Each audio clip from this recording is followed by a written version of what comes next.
नमस्कार, स्वागत है आपके अपने स्टोरी ऑफ क्राइम में, जहां हम आपको रियल इंसिडेंट के बारे में विस्तार से जानकारी देते हैं, जिससे आप आने वाले समय में खुद को और अपने चहेतों को आसानी से सतर्क कर सकें, सावधान रह सकें। उम्मीद है आप लोग स्वस्थ होंगे, मस्त होंगे और अपने अपने कामों में व्यस्त होंगे। आज के समय में नहीं बल्कि प्राचीनतम समय से एक भरोसा जो है वो सिर्फ एक ही व्यवसाय है, एक ही प्रोफेशन है या एक ही लैंडमार्क है जिस पे हम आंख बंद करके करते हैं, और वो है डॉक्टर, चिकित्सक। उसके अलावा शायद ही हम लोग किसी प्रोफेशन पे इतना भरोसा करते हो। आज की कहानी ऐसे ही एक प्रोफेशन को दाग लगाने वाले डॉक्टर की है, जिसने आसपास के माहौल को एकदम घिनौना बना दिया था। पूरा इस कदर गिर गया था कि लालच ने उसे कहीं का नहीं छोड़ा। ये घटना है सतारा, महाराष्ट्र की एक छोटा सा गांव, जहां पे एक डॉक्टर है और आसपास लोग हैं। अचानक से जून 2016 में पुलिस के पास एक फैमिली पहुंचती है जो अपने करीबी, यानी कहिए उनके फैमिली मेंबर जो आंगनबाड़ी कार्यकर्ता रहती हैं, उनकी मिसिंग रिपोर्ट दर्ज करवाती है। नाम था मंगला। पुलिस भी नॉर्मली केस दर्ज कर लेती है, लेकिन जब परिवार वाले आरोप लगाते हैं कि जो उस गांव में डॉक्टर है, शायद उसकी वजह से मंगला गायब है। हाई कमान तक इंक्वायरी पहुंचती। हाई कमान मिसिंग का हवाला दे के जांच शुरू करवाता है। प्रथम दृष्टया जब जांच शुरू होती है, इंक्वायरी होती है, तो संतोष पाल सिरे से नकार देता है, क्योंकि संतोष पाल इकलौता उस क्षेत्र का डॉक्टर था जिसके पास लोग इलाज करवाने आते थे। तो उसी किसी सिलसिले में वो भी आई होगी, कॉल भी आया था, उसकी भी इंक्वायरी होती है। वो भी नॉर्मली एक जर्नल हवाला देके चलता बनता है। इसके बाद वो निकल जाता है अपने बहनोई के यहाँ मुंबई। अब धीरे धीरे पुलिस के ऊपर दबाव बढ़ता है और उस फोन को ट्रेस किया जाता है जो मंगला का था। तो मंगला का फोन एक ऐसी लोकेशन पे ट्रेस होता है जहां पे संतोष पॉल की नर्स का फोन ट्रेस होता है। आनंद फानंद में ज्योति मांद्रे, जो कि संतोष पॉल की नर्स थी, को उठाया जाता है बिल्कुल गुपचुप तरीके से।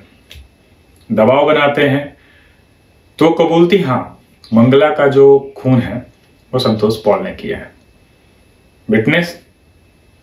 अब संतोष पॉल को मुंबई उसके बहनोई के यहाँ से उठाया जाता है और यहाँ जब सतारा लेके आते हैं तो नानुकार करते वक्त जब उसके सामने ज्योति आती है तो उसका चेहरा सुन्न पड़ जाता है। अब दबाव बना के जब उससे पूछताछ होती है तो कबूल कर लेता है।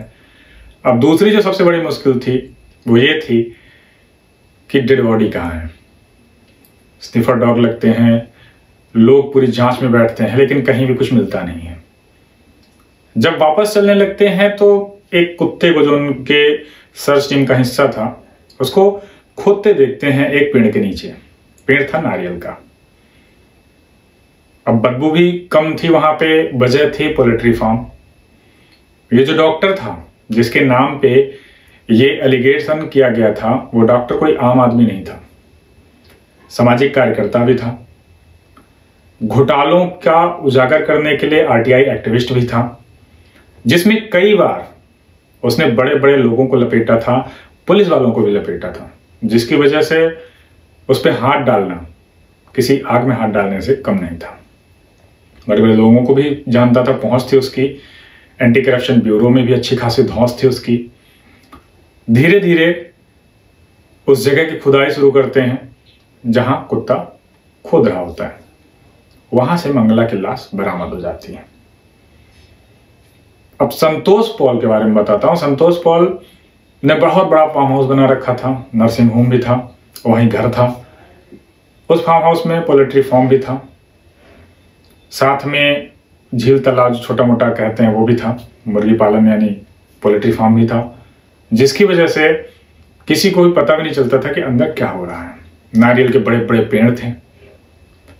जब पुलिस दबाव बनाती है, इंक्वायरी करती है क्यों मारा, क्या था, तब जो वाकया निकल के सामने आता है तो तकरीबन 6 लोगों को ऐसे ही उस फार्म हाउस में दफनाने की बात वो कबूल करता है, जिनके कंकाल भी मिले। इवन कुछ लोगों के तो ऐसे मिले कि उनके कपड़े भी उनके कंकाल से लिपटे हुए थे। यानी जीता जाता जो एक घिनौनापन जो बोलते हैं, एक सनकीपन, वो डॉक्टर संतोष पॉल के अंदर जा चुका था। लोगों की माने तो जितने नारियल पेड़ थे वहां पे, हर नारियल के पेड़ एक डेड बॉडी दफनाई गई थी। बावजूद इसके जांच ज्यादा देर तक होती है तो संतोष पॉल का पूरा कच्चा चिट्ठा निकल के आता है।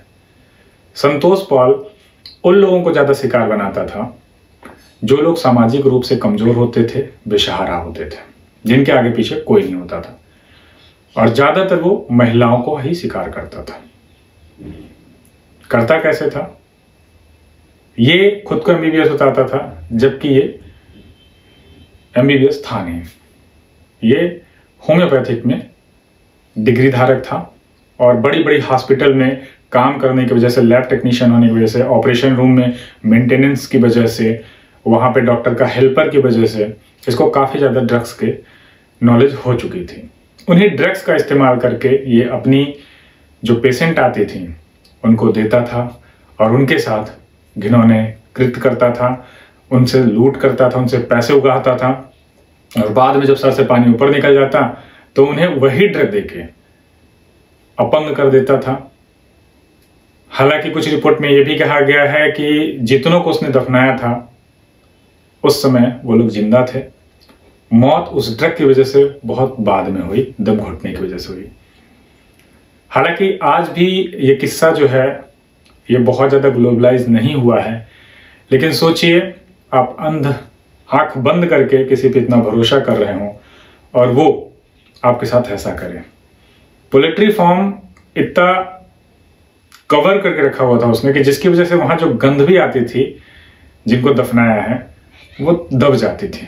वजह थी कि जो पोल्ट्री फार्म होते हैं वहाँ ऑलरेडी बहुत सारी बदबू होती है, बहुत सारी गंदगी होती है, जिसकी वजह से अंदाज़ा नहीं लगाया जा सकता था कि वहाँ अंदर कुछ ऐसा घिनौना काम हो रहा है। आप भी इस कहानी से सीख लीजिए, ऐसे ही आंख बंद करके किसी भी अंधाधुंध भरोसा मत करिए, एतबार मत करिए, क्योंकि ये आपके लिए, आपके परिवार के लिए कहीं ना कहीं एक साजिश, एक दर्द भरा पिटारा उपस्थित कर सकता है, शामिल कर सकता है। इसलिए सावधान रहें, सतर्क रहें। कल फिर मिलते हैं एक नई कहानी के साथ, एक नई घटना के साथ। फिलहाल आज के लिए इतना ही। धन्यवाद।